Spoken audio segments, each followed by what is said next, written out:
considering whether the leading candidate for the Republican presidential nomination should be banned from running again. It seemed like there were at least 7 votes against Colorado. He is very much lashing back at a lot of the building wave of all these different legal cases. That D.C. appeals court that had taken up this issue of presidential immunity, the court has denied Trump's argument. If you read through the 57-page court order, you won't find a single sentence that favors or even slightly sympathizes with Donald Trump's argument. This is a big win for special counsel Jack Smith and clearly a setback for former President Donald Trump. They intend to appeal this decision to the U.S. Supreme Court, which is the legal equivalent of, well, then I want to speak to your manager. We know former President Trump and his legal team, they are trying to do anything they can to delay. It's a landmark decision.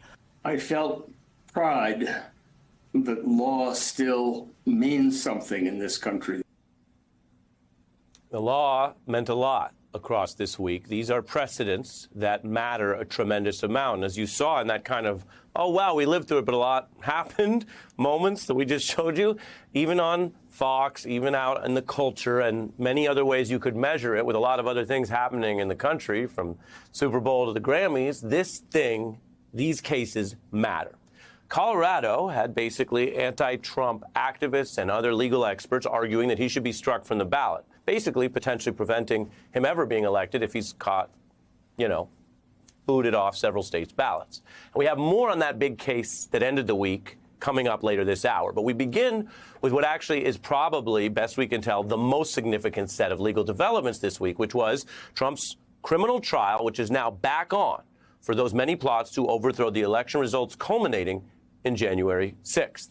A federal appeals court, that's the highest thing other than the Supreme Court, greenlighting the case again. And this is the Jack Smith trial. This is the multi-pronged effort that we've been documenting in the ways that Donald Trump tried to overturn the 2020 election. You can see in the upper left, starting all the way in early November 2020, lawsuits which were allowed, an elector plot that's since been indicted, the state plots, the Congress plot, the Pence plot, on and on. And the court has now set this precedent for holding someone accountable even if they used to be president, rejecting what were those far-fetched arguments that got so much attention. Donald Trump basically saying he should have permanent immunity, and his lawyers saying that means if a president commits murder of American citizens and abuses power and is out of office afterward, even that isn't prosecutable. Well, what happened this week, the reason why I mention it's a precedent, is no former president has ever gotten in this much legal trouble or been indicted. So this week is where a court, an appeals court at that, knocked out those really bananas arguments by Trump's lawyers and made this precedent that for this case, former President Trump has become citizen Trump, that he will be prosecuted like anyone else if the system deems that the just process. It also dealt with that bonkers immunity claim and said that if Trump were right about that, it would collapse our system of separated powers, placing the president beyond the reaches of all 3 branches and telling him, no, you're wrong. Now, Donald Trump has announced that through his campaign and his lawyers, they will fight this all the way to the Supreme Court. And as you can imagine, with that other case I just mentioned, this court has to decide in both these cases whether first to get involved. They already took that Colorado case. And if they do get involved, what to do. But right now, it is Jack Smith 1, Donald Trump 0, with a brand new precedent saying no one, including a former president, is above the law.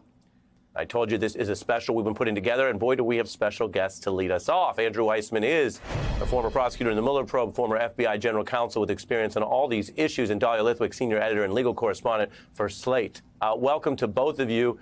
Andrew, I want to go big picture, which is why I just showed here in the beat our producers and journalists put together that mash, and it's broader than just legal junkies reacting to these cases. Some Americans, of course, feeling a little like fatigued and hard to keep track of it all. But starting with the D.C. Circuit ruling, what does it tell you that it took the alleged criminality of Donald Trump to get this ruling? And what does it say for American law and accountability? I love that you're sort of pulling the lens back and thinking about sort of the fatigue also that people could feel. Because sometimes I really think that what happens is we get inured to the day-to-day and sort of focus on sort of the small bore without sort of understanding that the process itself is in many ways the story. I keep on wondering, yes, we want to see criminal accountability, meaning there will be a verdict one way or the other that the public is entitled to. But what I think, if we were to think, 3, 4, 10 years, it's, you're saying, the historical relevance, I think people will look back on this claim of immunity that you're focusing on as the story. This isn't Trump's lawyers saying it. This is Trump saying it. The leading candidate in the Republican Party saying that I should be, the way I view the presidency and the role of the president is outside of the bounds of the other branches of government, that I literally could kill somebody as president and get away with it, that is an appropriate function for a president of the United States. I think that is the picture. I mean, that is sort of regardless of what would happen in a criminal case. That is where we are in this country. That, to many ways, this is to borrow from Marshall McLuhan. It's the medium, it's the message, and in some ways, I think it is what we are experiencing in the course of these litigations. That's the message, and it's sort of, I think we tend to forget that because we're so focused on sort of where does that go in the clock? When is he going to have his trial? Yeah. Will it happen before the election? But if you stop to think about what it is that somebody is saying who is running for president, and not just running, but succeeding so far in running for president, I think that's really the story. Yeah, I appreciate you putting it that way, the heft and substance of that, Andrew. If this wasn't such a big news week, I would pull Mr. McLuhan right out here on screen and have him say, how, you know nothing of my work, and how you became a professor of film, or in this case, perhaps law, is beyond him. But we don't have time for that kind of Annie Hall hijinks. We just don't. Dahlia, same question to you as we review what I think. Again, I understand the skepticism. People say, oh, the news guy, the news anchor, Ari, is telling me it's historic again. But best we can understand it, this D.C. Circuit ruling on accountability this week will be taught for decades to come.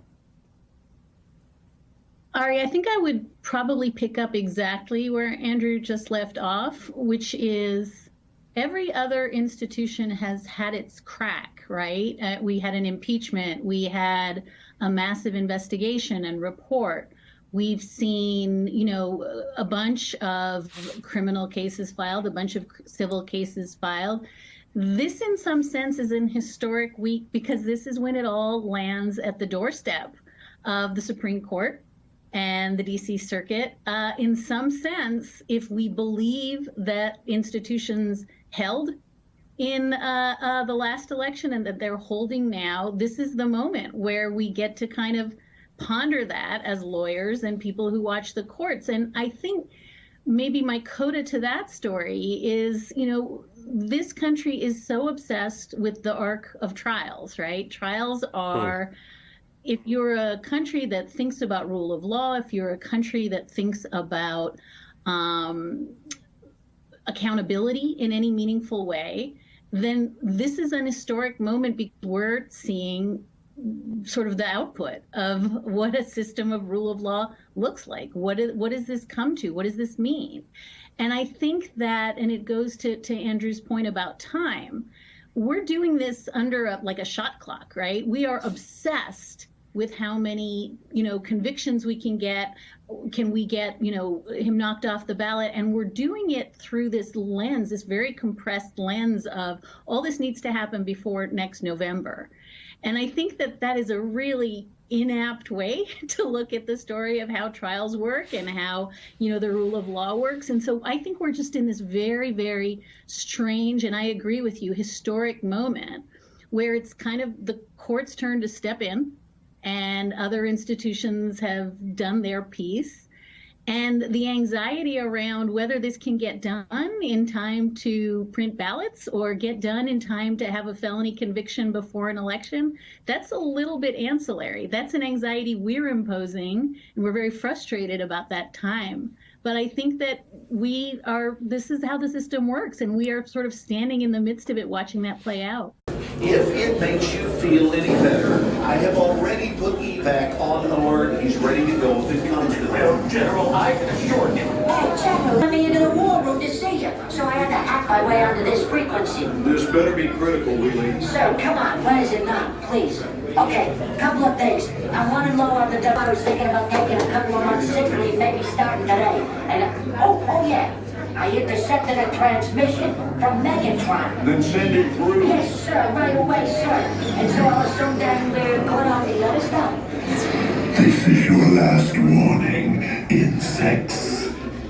Relinquish what remains of the Allspark. So who's the insect? You? What? Who's the insect? Protect you. They will defeat it on our world, and we will defeat them here. This was just a diversion. Security, may bring up. Rabbit, she's already inside. Deeds! Give me an update on that reserve. Boss readiness. What was his name? What was it? Evac, sir. Right, evac.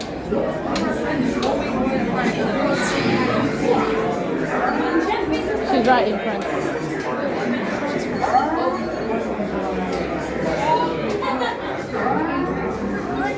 We are facing a heavy sustained attack. They appear to be after the Allspark. General! General!